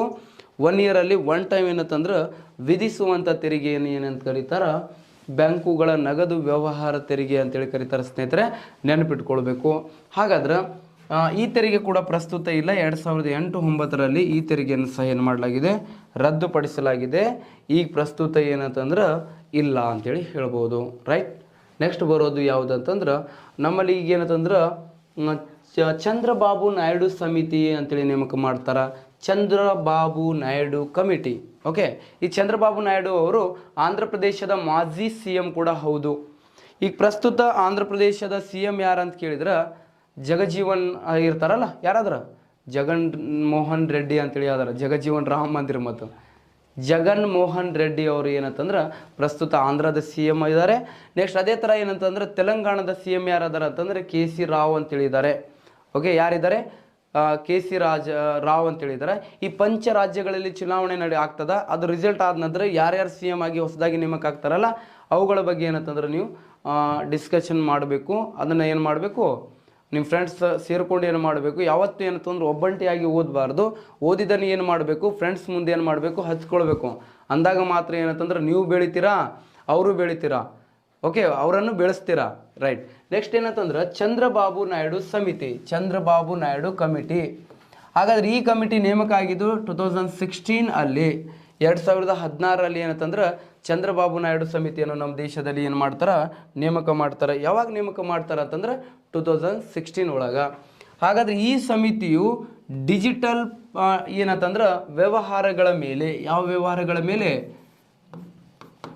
ಡಿಜಿಟಲ್ ವ್ಯವಹಾರಗಳ ಮೇಲೆ ತೆರಿಗೆ ವಿಧಿಸುವಂತೆ ಹೇಳಿತು. ಯಾವುದರ ವ್ಯವಹಾರ ಮೇಲೆ ಅಂತಂದ್ರೆ ಡಿಜಿಟಲ್ ವ್ಯವಹಾರಗಳ ಮೇಲೆ ತೆರಿಗೆಯನ್ನು ವಿಧಿಸಬೇಕಂತೇಳಿ ಶಿಫಾರಸು ಮಾಡಿರುವಂಥ ಸಮಿತಿ ಯಾವುದು ಅಂತ ಕೇಳಿದ್ರೆ Chandrababu Naidu. But at present ಅಂದರೆ ಡಿಜಿಟಲ್ ವ್ಯವಹಾರಗಳ ಮೇಲೆ ಅಂದರೆ ಟ್ಯಾಕ್ಸ್ ಇಲ್ಲ. ಓಕೆ, ನೋಡ್ರಿ, ಫೋನ್ಪೇ ಗೂಗಲ್ ಪೇ ಮಾಡ್ತಿರಲ್ಲ ನೀವು, ಫೋನ್ಪೇ ಗೂಗಲ್ ಪೇ ಮಾಡುವಾಗ ಏನಾರ ದುಡ್ಡು ಕಟ್ ಆಗ್ತದ? ಬಟ್ ಏನಂದ್ರೆ ರಿಚಾರ್ಜ್ ಮಾಡುವಾಗ ಏನಂತಂದ್ರೆ ಕಟ್ ಆಗ್ತಿದೆ. ಓಕೆ, 100 ರೂಪೀಸ್ ಮಾಡಿದೆ ಅಂತಂದ್ರೆ 99 ರೂಪೀಸ್ ಮಾಡಿದೆ ಅಂದ್ರೆ 1 ರೂಪಾಯಿ ಕಟ್ ಆಗ್ತದ, 100 ಕಟ್ ಆಗ್ತದ. 200 ತನಕ ಮಾಡಿದೆ ಅಂದ್ರೆ 2 ರೂಪೀಸ್ ಕಟ್ ಆಗ್ತದ. ಆಗಿತ್ತಿಲ್ಲ? ಮಾಡಿರ್ತೀರಾ? ಹೌದು. ಏನು ಮಾಡಲಿಲ್ಲ ಅಂದ್ರೆ ರಿಚಾರ್ಜ್ ಅಂತೂ ಮಾಡಿರ್ತೀರಿ, ಅಲ್ಲಿ ನೋಡಿ. Okay, right. ಡಿಜಿಟಲ್ ವ್ಯವಹಾರಗಳ ಮೇಲೆ ಏನು ಅಂತಿದ್ದು ಟ್ಯಾಕ್ಸನ್ನು ವಿಧಿಸಬೇಕು ಅಂತೇಳಿ ಹೇಳಿತ್ತು ಚಂದ್ರಬಾಬು ನಾಯ್ಡು ಸಮಿತಿ. ರೈಟ್. ನೆಕ್ಸ್ಟ್ ಬರೋದು ಯಾವುದು ಅಂತಂದ್ರೆ ಷೇರು ವ್ಯವಹಾರಗಳ ತೆರಿಗೆ, ಸೆಕ್ಯೂರಿಟೀಸ್ ಎಕ್ಸ್ಚೇಂಜ್ ಟ್ಯಾಕ್ಸ್ ಅಂತ ಕರಿತೀವಿ ಇದಕ್ಕೆ. ಷೇರು ವ್ಯವಹಾರಗಳ ತೆರಿಗೆ 10ನೇದು ಷೇರು ವ್ಯವಹಾರಗಳ ತೆರಿಗೆ. ಇಂಗ್ಲೀಷ್ ಒಳಗೆ ಬರೀಬೇಕಲ್ಲ, ಸೆಕ್ಯೂರಿಟಿ ಎಕ್ಸ್ಚೇಂಜ್ ಟ್ಯಾಕ್ಸ್ ಅಂತ ಕರಿತೀವಿ. ಯಾವ ಟ್ಯಾಕ್ಸ್? ಸೆಕ್ಯೂರಿಟಿ ಎಕ್ಸ್ಚೇಂಜ್ ಟ್ಯಾಕ್ಸ್ ಅಂತ ಕರಿತೀವಿ. ಸೆಕ್ಯೂರಿಟೀಸ್ ಎಕ್ಸ್ಚೇಂಜ್ ಟ್ಯಾಕ್ಸ್ ಅಂತ ಕರಿತೀವಿ ಇದಕ್ಕೆ, ಎಕ್ಸ್ಚೇಂಜ್ ಟ್ಯಾಕ್ಸ್. ಓಕೆ, ಹಾಗಾದ್ರೆ ಷೇರು ವ್ಯವಹಾರಗಳ ತೆರಿಗೆ ಜಾರಿಗೆ ಬಂತು ಯಾವಾಗ್ರಿ ಅಂತ ಕೇಳ್ತಾರೆ ನಿಮ್ಗೆ. ಇದು ಜಾರಿಗೆ ಸೇಮ್ ರೀ, ಎಕನಾಮಿಕ್ ಇಯರ್ ಒಳಗೆ ಎಷ್ಟು ಟೈಮ್ ಅಂದ್ರೆ 3 ಟ್ಯಾಕ್ಸ್ಗಳು ಜಾರಿಗೆ ಬರ್ತಾವ್ರಿ. ಮತ್ತು ಅದೇ ಎಕನಾಮಿಕ್ ಇಯರ್ ಒಳಗೆ ಏನಂತಂದ್ರೆ ಇದನ್ನು ರದ್ದುಪಡಿಸ್ತಾರ. ಹಾಗಾದ್ರೆ ಇದು ಜಾರಿಗೆ ಬಂದಿದ್ದು 2004-05 ಎಕನಾಮಿಕ್ ಇಯರಲ್ಲಿ. ಷೇರು ವ್ಯವಹಾರಗಳಲ್ಲಿ ವ್ಯವಹರಿಸಲಾಗಿರುವ ಷೇರುಗಳಿಂದ ಗಳಿಸಿದ ಒಟ್ಟು ಲಾಭದ ಮೇಲೆ ವಿಧಿಸುವಂಥ ತೆರಿಗೆ. ಈ ಷೇರು ಮಾರುಕಟ್ಟೆಯಲ್ಲಿ ಏನಂತಂದ್ರೆ ಷೇರು ವ್ಯವಹಾರಗಳನ್ನು ಮಾಡ್ತಿರ್ತೀವಿ. ಆ ಷೇರು ವ್ಯವಹಾರ ಸ್ಟಾಕ್ ಎಕ್ಸ್ಚೇಂಜಲ್ಲಿ, ಷೇರು ಮಾರುಕಟ್ಟೆಯಲ್ಲಿ ನೋಡ್ರಿ, ಮುಂದೆ ಹೇಳ್ತೀನಿ ನಿಮಗೆ. ಷೇರು ಮಾರುಕಟ್ಟೆ ಅಂದರೆ ಸ್ಟಾಕ್ ಅಂದರೆ ಏನು, ಡಿಬೆಂಚರ್ ಅಂದರೆ ಏನು, ಯಾವ್ಯಾವ ಥರ ಬಾಂಡ್ಗಳು ಇರ್ತಾವ, ಬಾಂಡ್ಸ್ಗಳು ಅಂದರೆ ಏನು, ಅದ್ರ ಬಗ್ಗೆ ಡಿಟೇಲ್ ಆಗಿ ಹೇಳ್ತೀನಿ ಸ್ನೇಹಿತರೆ. ಡೋಂಟ್ ವರಿ, ಅದ್ರ ಬಗ್ಗೆ ಏನಂದ್ರೆ ಏನು ತಲೆ ಕೆಡಿಸ್ಕೊಳಕ್ಕೆ ಹೋಗ್ಬೇಡ್ರಿ. ಷೇರು ವ್ಯವಹಾರಗಳಲ್ಲಿ ವ್ಯವಹರಿಸಲಾಗಿರುವ ಷೇರುಗಳಿಂದ ಗಳಿಸಿರುವುದು. ಈ ಷೇರು ಮಾರುಕಟ್ಟೆಯಲ್ಲಿ ಏನಂತಂದ್ರೆ ನಾವು ಷೇರುಗಳನ್ನು ಕೊಂಡುಕೊಳ್ಬೇಕು, ಷೇರು ವ್ಯವಹಾರಗಳನ್ನು ಮಾಡಬೇಕು ಅಂತಂದ್ರೆ ದುಡ್ಡನ್ನು ಇನ್ವೆಸ್ಟ್ಮೆಂಟ್ ಮಾಡಬೇಕಂದ್ರೆ ಡಿಮ್ಯಾಟ್ ಅಕೌಂಟನ್ನು ಓಪನ್ ಮಾಡಬೇಕಾಗ್ತದೆ. ಅಲ್ಲಿ ಯಾವುದು? ಡಿಮ್ಯಾಟ್ ಅಕೌಂಟ್, ಡಿಮ್ಯಾಟ್ ಖಾತೆ ಅಂತ ಕರಿತೀವಿ ಇದಕ್ಕೆ. ಡಿಮ್ಯಾಟ್ ಖಾತೆಯನ್ನು ತೆರೆಯಬೇಕಾಗ್ತದ. ಷೇರು ಮಾರುಕಟ್ಟೆಯಲ್ಲಿ ಏನಂತಂದ್ರೆ ದುಡ್ಡನ್ನು ಇನ್ವೆಸ್ಟ್ಮೆಂಟ್ ಮಾಡಬೇಕು ಅಂತಂದ್ರೆ. ಬಟ್ ಈ ತೆರಿಗೆಯಿಂದ ಬರುವಂಥ ಸರ್ಕಾರಕ್ಕೆ ಇನ್ಕಮ್ ಭಾಳ ಅಂದ್ರೆ ಭಾಳ ಕಡಿಮೆ ಆಗಿತ್ತು. ಭಾಳ ಕಡಿಮೆ ಆಗಿದ್ದರಿಂದ ಈ ತೆರಿಗೆಯನ್ನು ಏನು ಮಾಡ್ತಾರೆ, 2008-09 ಎಕನಾಮಿಕ್ ಇಯರಲ್ಲಿ ಈ ತೆರಿಗೆಯನ್ನು ಸಹ ರದ್ದುಪಡಿಸ್ತಾರೆ. ಯಾವಾಗ ರದ್ದುಪಡಿಸ್ತಾರೆ ಅಂತ ಕೇಳಿದ್ರೆ 2008-2009 ಎಕನಾಮಿಕ್ ಇಯರ್ ಒಳಗೆ, 2008-2009 ಎಕನಾಮಿಕ್ ಇಯರ್ ಒಳಗೆ ಈ ತೆರಿಗೆಯನ್ನು ಸಹ ಏನು ಮಾಡ್ತಾರೆ, ರದ್ದುಪಡಿಸ್ತಾರೆ. ಪ್ರಸ್ತುತ ಈ ತೆರಿಗೆ ಕೂಡ ಇಲ್ಲ ಅಂಥೇಳಿ ಹೇಳಬಹುದು. ರೈಟ್. ಷೇರು ವ್ಯವಹಾರಗಳ ತೆರಿಗೆ. ಇದಾದ ನಂತರ ನೆಕ್ಸ್ಟ್ ಬರೋದು ಸ್ನೇಹಿತರೆ ಪೂರ್ವಾನ್ವಯ ತೆರಿಗೆ. ಯಾವ ಅನ್ವಯ ತೆರಿಗೆ? ಪೂರ್ವಾನ್ವಯ ತೆರಿಗೆ. ಏನೇನೋ ಆಗ್ಯದ, ಅದು ಪೂರ್ವಾನ್ವಯ ಆಗಿ ಅದು ಏನೋ ಆಗೈತೆ ಒಳಗೆ ನಾವು ಬರಿತೀನಿ ಇಲ್ಲಿ ಕೆಳಗಡೆ, ನೀವು ಹೊಟ್ಟೆ ತಲೆ ಕೆಡಿಸ್ಕೊಳಕ್ಕೆ ಹೋಗ್ಬೇಡ್ರಿ. ಯಾವ ತೆರಿಗೆ? ಪೂರ್ವಾನ್ವಯ ತೆರಿಗೆ. ಎಲ್ಲ ಇಡೀ ಎಕನಾಮಿಕ್ಸ್ ಏನಂತಂದ್ರೆ ತಲೆ ಒಳಗೆ ಪ್ರಿಂಟ್ ಆಗಿತ್ತು. ಅದು ಎಲ್ಲಿ ಏನೈತೆ ಅದನ್ನೆಲ್ಲ ಹೇಳ್ತೀನಿ ವಿತ್ ಅಪ್ಡೇಟ್. ಓಕೆ, ಅಷ್ಟೊಂದು ಏನಂದ್ರೆ ಪರ್ಫೆಕ್ಟ್ ಡೇಸ್ ಇದೆ, ಹೊಟ್ಟೆ ತಲೆ ಕೆಡಿಸ್ಕೊಳಕ್ಕೆ ಹೋಗ್ಬೇಡ್ರಿ. ಯಾವುದು? ಪೂರ್ವಾನ್ವಯ ತೆರಿಗೆ. ಪೂರ್ವಾನ್ವಯ ತೆರಿಗೆ ಅಂತೇಳಿ ಕರಿತೀವಿ ಇದಕ್ಕೆ. ಇಂಗ್ಲೀಷ್ ಒಳಗೆ ಕರೀತಾರ ಸ್ನೇಹಿತರೆ ಇದಕ್ಕೆ ರೆಟ್ರೋಸ್ಪೆಕ್ಟಿವ್ ಟ್ಯಾಕ್ಸ್ ಅಂತ ಕರೀತಾರ. ಯಾವ ಟ್ಯಾಕ್ಸ್? Retrospective tax. ಮೆಟ್ರೋಸ್ಪೆಕ್ಟಿವ್ ಅಂದಿ ಮತ್ತು ರೆಟ್ರೋಸ್ಪೆಕ್ಟಿವ್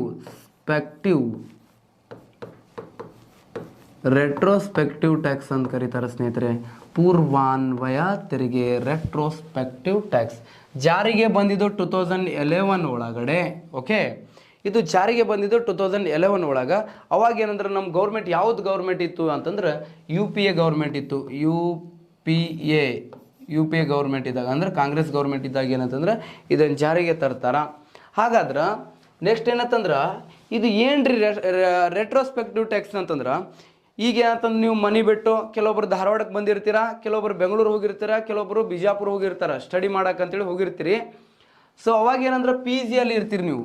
ಓಕೆ, PG ಒಳಗೆ ಏನಂತಂದ್ರೆ ನೀವು ಏನಂತಂದ್ರೆ ಇರ್ತೀರಿ. ಸೊ PG ಒಳಗೆ ಏನಂತಂದ್ರೆ ನೀವು ಕರೆಕ್ಟಾಗಿ ಅರ್ಥ ಮಾಡ್ಕೊಳ್ರಿ. PG ಒಳಗೆ ಏನಂತಂದ್ರೆ ನೀವು ಹೋಗಿದ್ದು ಯಾವಾಗ ಅಂತ ಕೇಳಿದ್ರೆ ಅಕ್ಟೋಬರ್ ಮಂತ್ ಒಳಗೆ ಹೋಗಿರ್ತೀರಿ ನೀವು. ಇಲ್ಲ ಅಂತಂದ್ರೆ ಯಾವಾಗ ಹೋಗಿರ್ತೀರಿ? ಏಪ್ರಿಲ್ 1 ಹೋಗಿರ್ತೀರಿ. ಏಪ್ರಿಲ್ 1 2021 ಬಂದಿರ ಅಂತ ತಿಳ್ಕೊಳ್ರಿ. ಧಾರವಾಡ ಬಂದಿರ ಅಂತ ತಿಳ್ಕೊಳ್ರಿ. ಧಾರವಾಡ ಬಂದಿರಿ ಏಪ್ರಿಲ್ 1 2021 ಧಾರವಾಡಕ್ಕೆ ಬಂದಿರಿ ನೀವು. PG ಒಳಗದ್ರಿ. ಓಕೆ, PG ಒಳಗೆ ಇರುವಾಗ ಏನಂತಂದ್ರೆ ನೀವು ಮಂತ್ಲಿ ಎಷ್ಟು ಅಂತಂದ್ರೆ 4500 ಕೊಡ್ತಿದ್ರಿ PGಗೆ. Okay, 4500 rupees ಕೊಡ್ತಿದ್ರಿ PGಗೆ.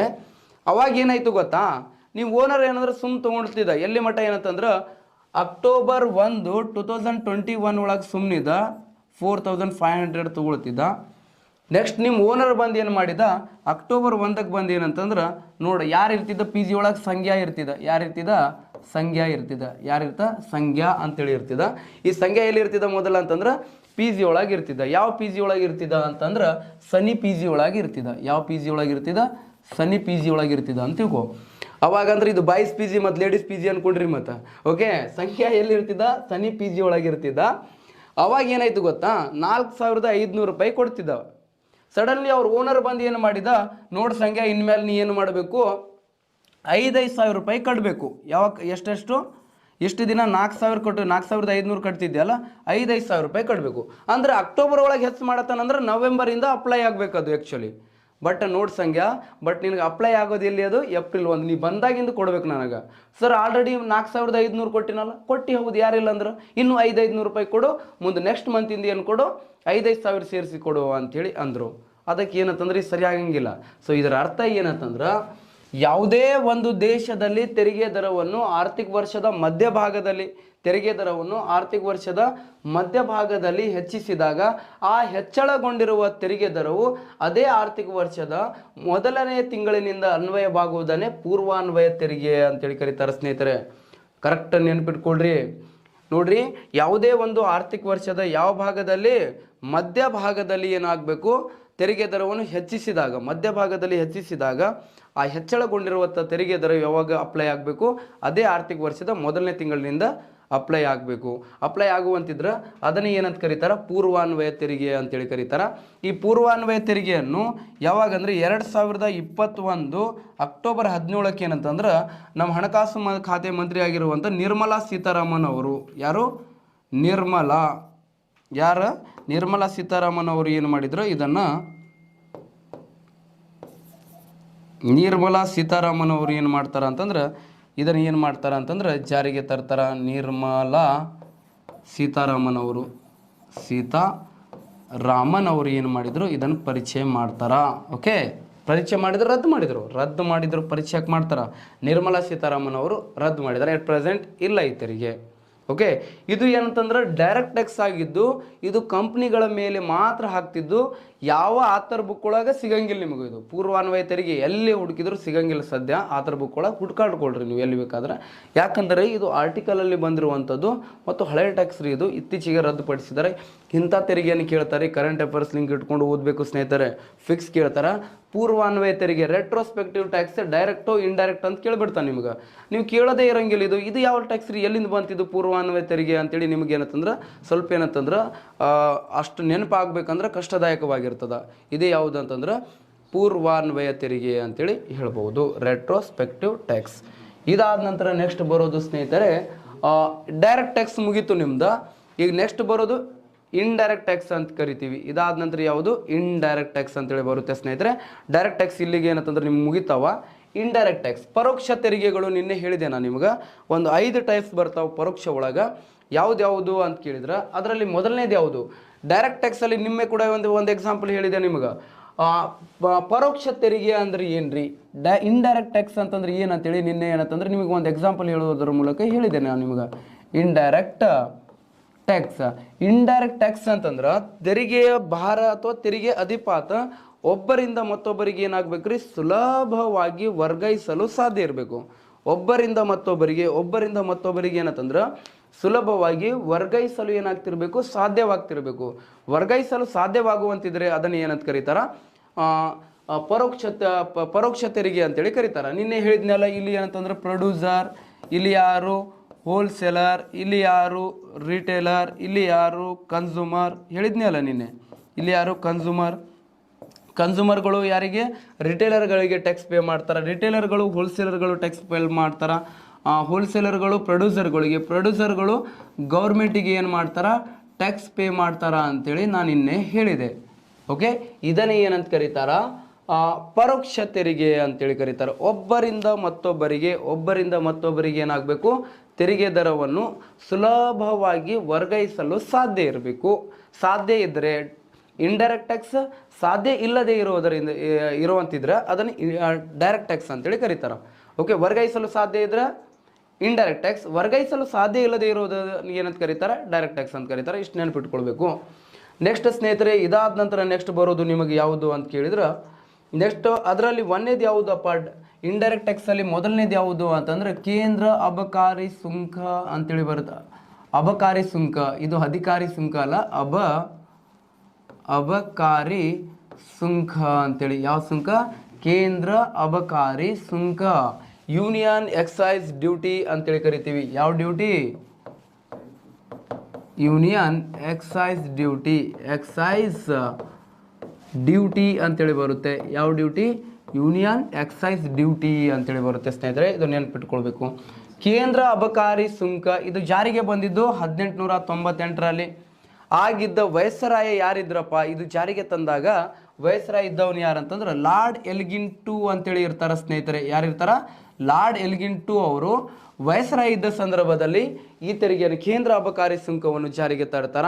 ಕೇಂದ್ರ ಅಬಕಾರಿ ಸುಂಕ ಅಂತಂದ್ರೆ ಏನಪ್ಪ ಅಂತಂದ್ರೆ ಕರೆಕ್ಟಾಗಿ ತಿಳ್ಕೊಳ್ಬೇಕು. ಕೇಂದ್ರ ಅಬಕಾರಿ ಸುಂಕ ಅಂತಂದ್ರೆ ಏನು? ಯಾವುದಕ್ಕೆ ಕೇಂದ್ರ ಅಬಕಾರಿ ಸುಂಕ ಅಂತ ಕರೀತಾರ ಅಂತ ಕೇಳಿದ್ರೆ ನೋಡ್ರಿ, ಕೇಂದ್ರ ಅಬಕಾರಿ ಸುಂಕ ಅಂತಂದ್ರೆ ಯಾವುದೇ ಒಂದು ದೇಶದ ಭೌಗೋಳಿಕ ಗಡಿರೇಖೆಯ ಒಳಗಡೆ, ಯಾವುದೇ ಒಂದು ದೇಶದ ಯಾವ ಗಡಿರೇಖೆ ಒಳಗಡೆ? ಭೌಗೋಳಿಕ ಗಡಿರೇಖೆ ಒಳಗಡೆ ಉತ್ಪಾದಿಸಲ್ಪಡುವ ವಸ್ತುಗಳ, ಯಾವುದೇ ಒಂದು ದೇಶದ ಎಂಥದ್ದು? ಭೌಗೋಳಿಕ ಗಡಿರೇಖೆ ಒಳಗಡೆ ಏನಾಗಿರ್ತಿರ್ಬೇಕು? ಉತ್ಪಾದಿಸಲ್ಪಡುವ ವಸ್ತುಗಳ ಯಾವುದರ ಮೇಲೆ? ವಸ್ತುಗಳ ಉತ್ಪಾದನೆಯ ಮೇಲೆ. ಇದು ಭಾರತ ನಕಾಶೆ ಅಂತೇಳಿ ತಿಳ್ಕೊಳ್ರಿ. ಭಾರತ ಇದ್ದಂಗೆ ಐತಿ, ಅರ್ಥ ಮಾಡ್ಕೊಳ್ಬೇಕು. ಇದು ಏನಂತಂದ್ರೆ ನಮ್ಮ ಜಿಯೋಗ್ರಾಫಿಕಲ್ ಏರಿಯಾ ಸ್ನೇಹಿತರೆ ಇದು. ಓಕೆ, ವಿತಿನ್ 50 ಸೆಕೆಂಡ್ ಒಳಗೆ ನಕಾಶೆ ತೆಗಿತೀವಿ ಅಂದ್ರೆ ಎಷ್ಟು ನಮ್ಮ ಅಕ್ಬರ್ನ ಆಸ್ಥಾನದಲ್ಲಿ ಫಿಕ್ಸ್ ಕಲಾವಿದ ಇದ್ದೀವಿ ನಾವು ಅಂತೇಳಿ ಅಂದ್ಕೊಳ್ಬೇಕು. ಸೊ ಅದಕ್ಕೆ ಏನಂತಂದ್ರೆ ಯಾವುದೇ ಒಂದು ದೇಶದ ಯಾವುದು ನಮ್ಮ ಜಿಯೋಗ್ರಾಫಿಕಲ್ ಏರಿಯಾ ಅಂಡರಲ್ಲಿ ಏನಂತಂದ್ರೆ ವಸ್ತುಗಳು ಉತ್ಪಾದನೆ ಆಗಿರ್ಬೇಕು. ಯಾವುದೇ ಒಂದು ವಸ್ತು ಉತ್ಪಾದನೆ ಆದ ನಂತರ ಅದು ಏನಂತಂದ್ರೆ ಮಾರುಕಟ್ಟೆಗೆ ಏನಂತಂದ್ರೆ ಬರೋದ ನಂತರ ಏನಂತಂದ್ರೆ ಮಾರುಕಟ್ಟೆಗೆ ಬರ್ಬೇಕಂದ್ರೆ ಟ್ಯಾಕ್ಸ್ ಪೇ ಮಾಡಲೇಬೇಕು ಅದಕ್ಕೆ. ಸೊ ಅದಕ್ಕೆ ಏನಂತಂದ್ರೆ ಏನಪ್ಪ ಕೇಂದ್ರ ಅಬಕಾರಿ ಸುಂಕ ಅಂತಂದ್ರೆ ಯಾವುದೇ ಒಂದು ದೇಶದ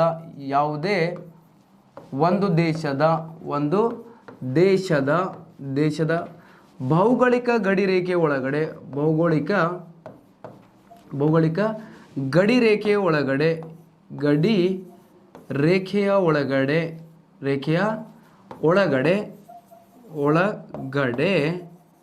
ಉತ್ಪಾದಿಸಲ್ಪಡುವ ವಸ್ತುಗಳ ಉತ್ಪಾದನೆಯ ಮೇಲೆ ಹಾಕ್ತಾರ.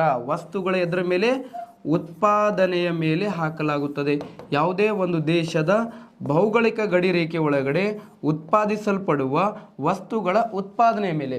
ನಿಮ್ಗೆ ಆಲ್ರೆಡಿ UPSC ಕ್ವಶನ್ ಕೇಳ್ಯಾರ ಸ್ನೇಹಿತರೆ. ಯೂನಿಯನ್ ಎಕ್ಸೈಸ್ ಡ್ಯೂಟೀಸ್ ಡ್ಯಾಸ್ ಅಂತೇಳಿ ಕೇಳ್ಯಾರ. ಕೇಂದ್ರ ಅಬಕಾರಿ ಸುಂಕ ಒಂದು ಡ್ಯಾಸ್ ಆಗಿದೆ. ಇದೊಂದು ಪ್ರತ್ಯಕ್ಷ ತೆರಿಗೆ, direct tax plus centre. Okay, direct tax plus centre ಅಂತೇಳಿ ಕೇಳ್ತಾನ. Direct tax plus state, direct and indirect tax of centre, direct and indirect tax of state, ಈ ಥರ ಕೇಳ್ತಾರ. ಇದು ಸರಿಯಾದ ಉತ್ತರ ಯಾವುದು ಅಂತಂದ್ರೆ ಇಂಡೈರೆಕ್ಟ್ ಟ್ಯಾಕ್ಸ್ ಆಫ್ ಸೆಂಟರ್ ಅಂತೇಳಿ ಹೇಳ್ತೀವಿ. ಯಾವ ಟ್ಯಾಕ್ಸ್? ಇಂಡೈರೆಕ್ಟ್ ಟ್ಯಾಕ್ಸ್ ಆಫ್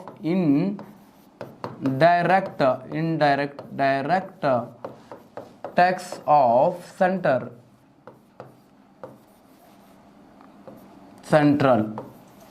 ಅಂದ್ರೆ ಕೇಂದ್ರ ಸರ್ಕಾರದವರು ವಿಧಿಸುವಂಥ ತೆರಿಗೆ ಆಗಿದೆ ರೀ ಇದು. ಪ್ಲಸ್ ಏನಂತಂದ್ರೆ ಪರೋಕ್ಷ ತೆರಿಗೆ ಆಗಿದೆ. ಆಲ್ರೆಡಿ ನಿಮ್ಮ ಕ್ವಶನ್ ಕೇಳಿದಾರೆ ಸ್ನೇಹಿತರೆ, ಕೇಂದ್ರ ಅಬಕಾರಿ ಸುಂಕ ಎಂದರೇನು ಅಂತೇಳಿ ಕ್ವಶನ್ ಆಗ್ಯದ. ಆಪ್ಷನ್ಸ್ ಎ ಅಲ್ಲಿದೆ ರೀ, ಮದ್ಯದ ಮೇಲೆ ಹಾಕುವಂಥ ತೆರಿಗೆ. ಆಪ್ಷನ್ಸ್ ಬಿ ಅಲ್ಲಿ ದೇಶದಲ್ಲಿ ಉತ್ಪಾದನೆ ಆಗಿರುವಂಥ ವಸ್ತುಗಳ ಉತ್ಪಾದನೆ ಮತ್ತು ಮಾರಾಟದ ಮೇಲೆ ಹಾಕುವಂಥ ತೆರಿಗೆ. ಸಿ ಅಲ್ಲಿ ಏನಂತಂದ್ರೆ ವಸ್ತುಗಳ ಉತ್ಪಾದನೆ ಮೇಲೆ ಹಾಕುವಂಥ ತೆರಿಗೆ. ಡಿ ಅಲ್ಲಿ ವಸ್ತುಗಳ ಮಾರಾಟದ ಮೇಲೆ ಹಾಕುವಂಥ ತೆರಿಗೆ. ನಮ್ಮ ಮಂದಿ ತಲೆ ಕೆಡಿಸ್ಕೊಳ್ಳಂಗಿಲ್ಲ. ಆಪ್ಷನ್ಸ್ ಎ ಅಲ್ಲಿ ಯಾವುದಿದೆ, ಮದ್ಯದ ಮೇಲೆ ವಿಧಿಸುವಂಥ ತೆರಿಗೆ ಆಗಿದೆ ಅಂತೇಳಿ ಇರ್ತದ. ಸೊ ಅದಕ್ಕೆ ಏನಂತಂದ್ರೆ ಮದ್ಯದ ಮೇಲೆ ವಿಧಿಸುವಂಥ ತೆರಿಗೆ ಅಂತೇಳಿ ಹಾಕಿ ಬಂದಿರ್ತಾರ. ಶುದ್ಧ ತಪ್ಪಾಗ್ತದ. ಮದ್ಯದ ಮೇಲೆ ವಿಧಿಸುವಂಥ ತೆರಿಗೆ ಅಲ್ಲ.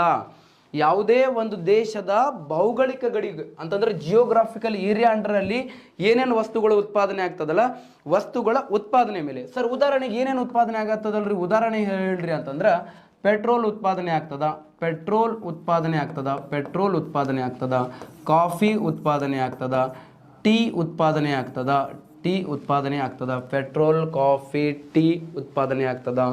ನೆಕ್ಸ್ಟ್ ಏನಂದ್ರೆ ಸಕ್ಕರೆ ಉತ್ಪಾದನೆ ಆಗ್ತದ, ಸಕ್ಕರೆ. ನೆಕ್ಸ್ಟ್ ಏನಂತಂದ್ರೆ ಸಿಮೆಂಟ್ ಉತ್ಪಾದನೆ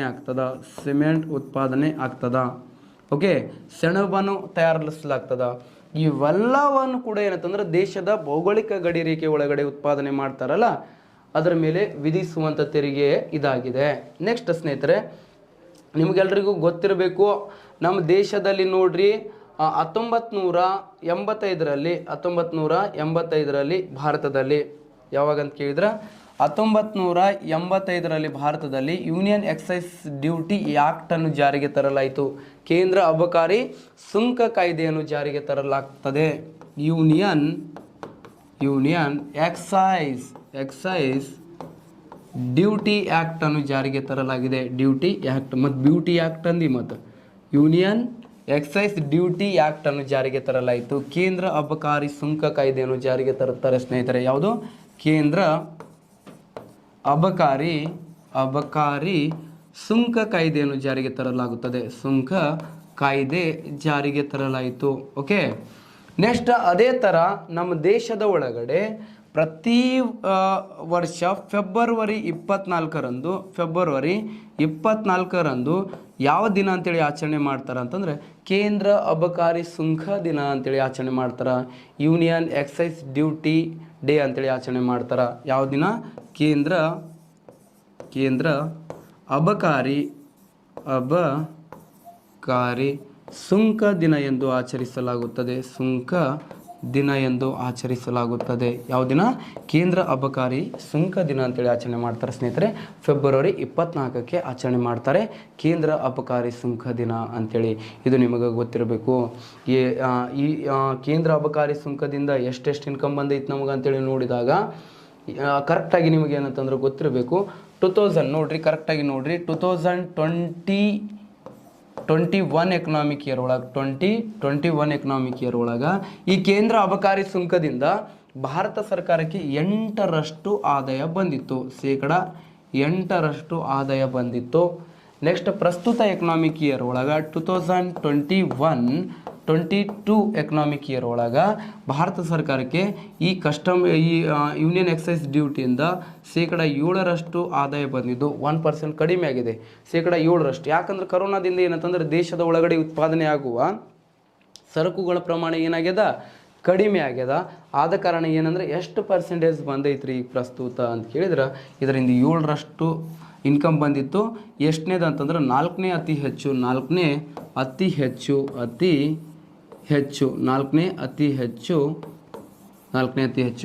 ಭಾರತ ಸರ್ಕಾರಕ್ಕೆ ಆದಾಯವನ್ನು ಕೊಡುವ ತೆರಿಗೆ ಇದಾಗಿದೆ. 4ನೇ ಅತಿ ಹೆಚ್ಚು ಭಾರತ ಸರ್ಕಾರಕ್ಕೆ ಏನು ಕೊಡುವಂಥದ್ದು?